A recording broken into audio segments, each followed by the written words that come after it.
Lost in Time, Episode 2, Birth of a Fuhrer. Adolf Hitler was born on April 20th, 1889, in the small Austrian town of Braunau am Inn, just across the border from Germany. He was the fourth of 6 children born to Alois and Clara Hitler, but only Adolf and his younger sister Paula would survive into adulthood. His father, Alois, was a strict, stern man, a customs official for the Austro-Hungarian Empire, a man who demanded discipline and respect. His mother, Clara, was the opposite, gentle, loving, and deeply protective of her son. Clara was Alois's second cousin, young enough to be his daughter and called him uncle. Alois was known to be very rough with Clara and did not speak to her much when at home. He was reported to act the same towards Hitler. Clara was Alois's second wife. Originally, it was just an affair with a servant, but after his first wife, Anna, passed away, and it came to light that Clara was pregnant. The two then got married. Adolf's childhood was marked by tension. His father was authoritarian, often harsh, especially when young Adolf showed no interest in following his path into civil service. There's not much documentation around Adolf's childhood, just propaganda and lies. For example, he said on many occasions that his childhood was poverty-stricken. This, however, was untrue. His own mother was Alois's servant before they were married.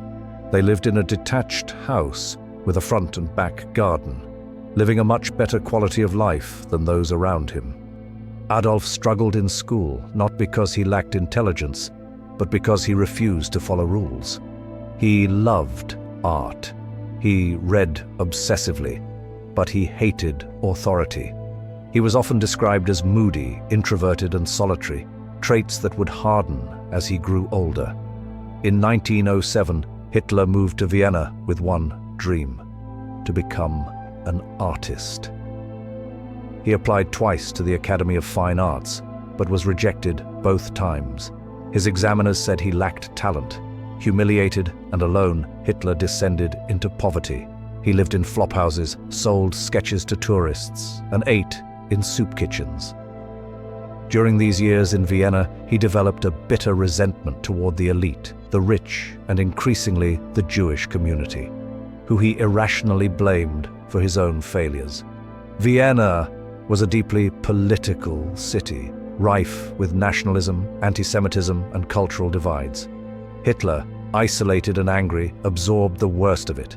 He read far-right newspapers. He admired strongman leaders and obsessed over the idea of a united, racially pure German state.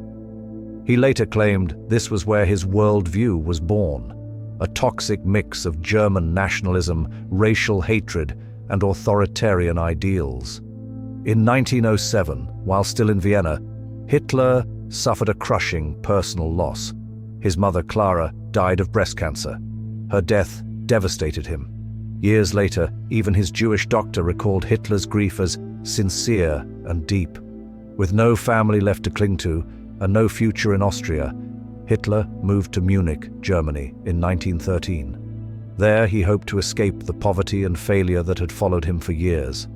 At this point, Adolf Hitler was an unknown, an angry young man with no education, no career, no direction. He was not yet a soldier, not yet a politician, not yet a dictator. But the fuse had been lit, and the war that would soon erupt across Europe would give him the purpose, power, and platform that would change the world forever.